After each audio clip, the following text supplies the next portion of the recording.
About the pharynx, we're not going to talk anymore because it was part of the respiratory. Then the esophagus, okay? Now, in the submucosa part of the esophagus, as we'll see in the slides, you have a whole lot of glands. They're called esophageal glands. And they produce mucus. They produce that protein mucin, which combines with water to form mucus. And that helps you to what? Swallow. Even if you're eating something dry like pretzels or something like that. And they're built into the wall of the esophagus. We'll see this in the slides. And they produce lots of mucus. Okay? Now, swallowing. Swallowing is the standard term. All of these standard terms have a term that is more A&P friendly. And the term for swallowing is deglutition. Okay? So that's the official term. It doesn't really mean anything more than swallowing, which is a complex process. Swallowing is not just a simple process. It involves a voluntary part and a reflex part. Swallowing. Okay? You have a swallowing center in your brainstem, the medulla oblongata, which helps to initiate the reflex part. And it can be divided into, the reflex can be divided into three parts. Buccal phase.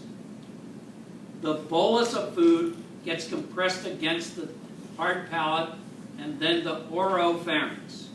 That's all voluntary. You can put food in your mouth, and you can sit there and chew for hours and hours and hours if you want. Okay? Nobody does that, of course. But you could if you have nothing else to do. But eventually, you have to form a little ball, a bolus, and your tongue helps to push it against your hard palate and back. And once it gets to the back with your oropharynx, that's voluntary. Once you push it back there, it then interacts with some receptors in the back of your throat, and that starts the reflex part. Once those receptors get activated by the bolus of food contacting it, that initiates the reflex. And the reflex is driven by that swallowing center in your medulla. Okay? And then that initiates the esophageal phase, and the contractions basically go. You have lots of different muscles in your esophagus, etc., and they contract in sequence, and they ultimately push the bolus of food down the esophagus and ultimately into your stomach in a coordinated series of contractions. Okay? So you got the buccal phase, that's voluntary. You got the pharyngeal phase, starts the reflex, and then you got the esophageal phase, which is all these reflex muscle contractions. Okay?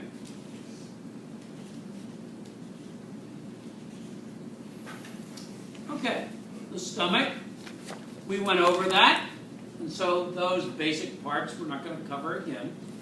The histology, though, is what's important for our purposes in lecture.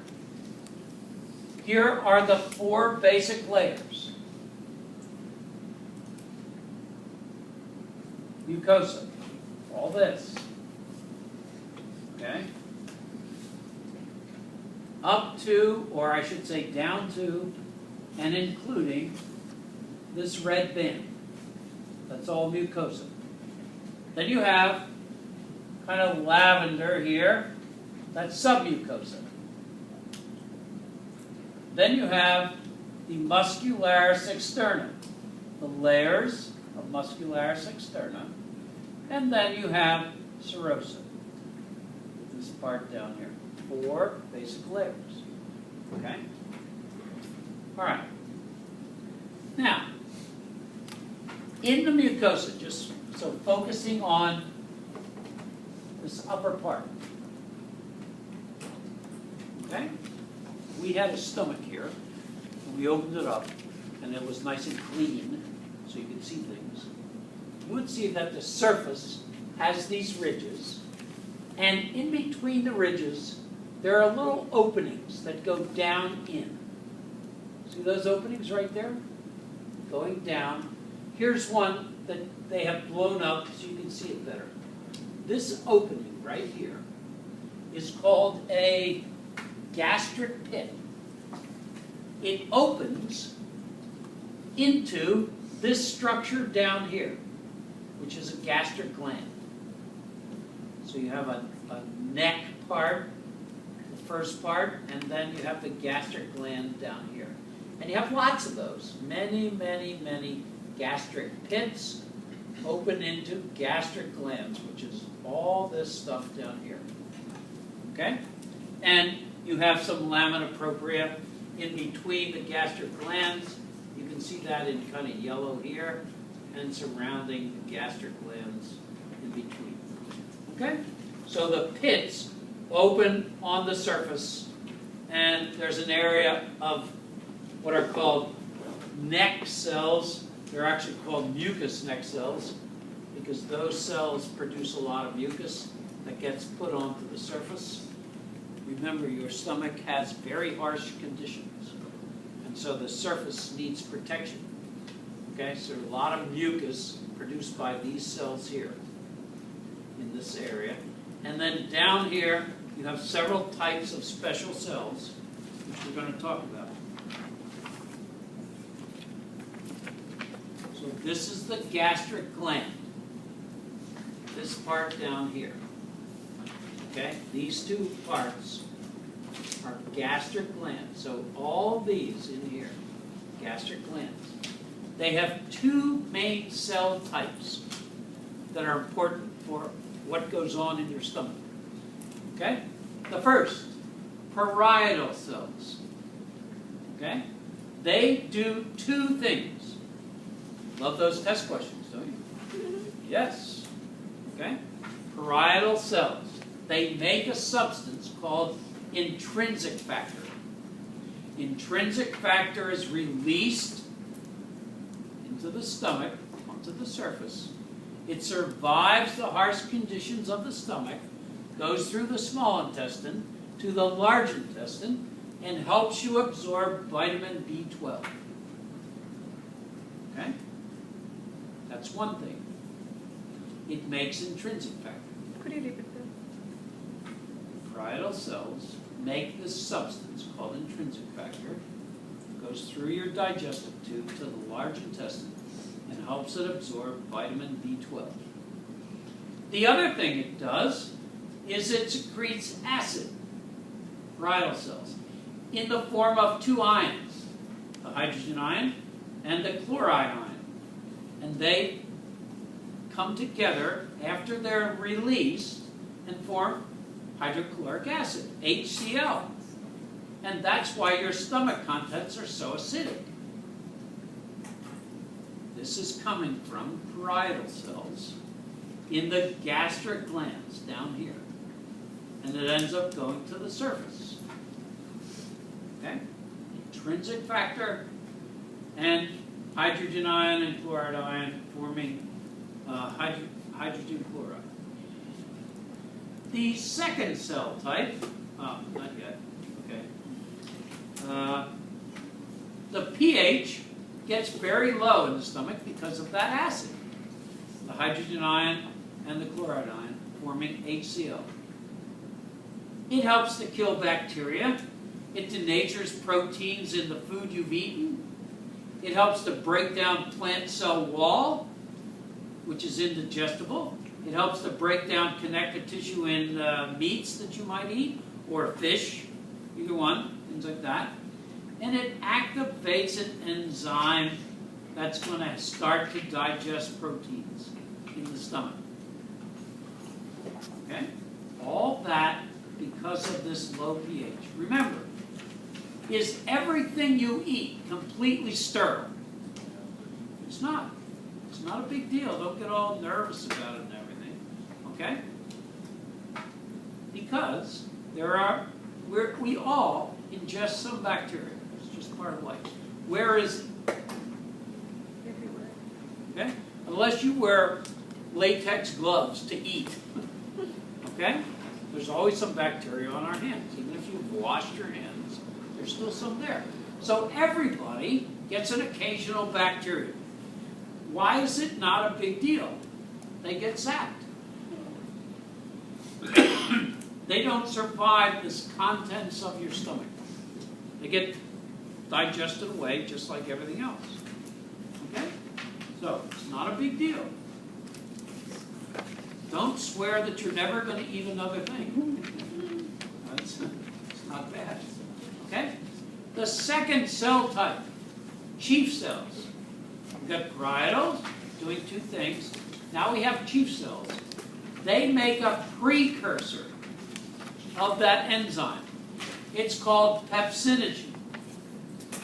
It's released as an inactive proenzyme, but what it's going to do, it's going to cleave itself when it gets into the acidic environment to form pepsin. Pepsinogen becomes pepsin, and pepsin starts digesting the proteins in whatever it is you've eaten. Okay? Doesn't finish it off, but starts. It starts breaking them into smaller pieces. Okay? There are glands in your pyloric area. They secrete mucus. There are other cells, G cells. These are of the endocrine type. And they secrete a lot of hormones, but the one you need to know most is something called gastrin. It's a very important hormone. We're going to talk about it. Okay? Again, those G cells are down in here in the glands. Okay? And have they marked those in yellow? It looks like they may have. Okay? Anyway, there are scattered G cells making gastrin. Okay? And what does gastrin do? It stimulates both the parietal and the G cells to do their thing. And what does their thing? Parietals are going to make intrinsic factor. They're also going to make the HCl. And chiefs are going to make the pepsinogen. So that's going to start the digestive process in your stomach. There's a fourth cell type, D cells. Okay? They secrete something else called somatostatin. This is continuously released, rather. It inhibits G cells from releasing gastrin, but it's overcome by neural input. What's that neural input? All you have to do is start thinking about food.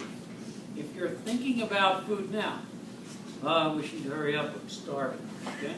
That kind of thing. Right? If you're thinking about food, then that's neural input. And neural input is going to cause inhibition of, or it's going to remove the inhibition of somatostatin on G cells. And they'll start releasing gastrin, which will stimulate the parietals and the chiefs to do their thing. Now, how is this controlled? Well, there's a cephalic phase, that's number one. There's a gastric phase, that's number two. And there's an intestinal phase, that's number three. 3 phases. Cephalic, that's under the control of your nervous system. Then you have the gastric phase, which uses those enteric neurons in your digestive wall for a gastric phase. And then you have hormones that are going to get released that will be involved in the intestinal phase. All right, let's talk about this a bit. The cephalic phase starts even before the food arrives. Like now, thinking about what you're going to eat for dinner, right? Okay? What you might like for dinner. Okay? Seeing food, smelling food, even just thinking about the food. Okay? This starts the cephalic phase. Okay? You can start cranking up the mucus, the enzymes, the acid production, leading to gastric juice, and you can start stimulating G cells to produce gastrin. Remember, that inhibition with somatostatin is overcome by nervous system input. Okay? Who made this famous? A famous psychologist made this part famous. Pavlov. And what did he do? Well, he had some doggies, right? And what did he do? Basically, he fed the dogs. And he rang a bell. Ding-a-ling here. Ding-a-ling here. So he did that a little while. Then what did he start doing? He started to ring the bell and wait a little while, right? And then he would separate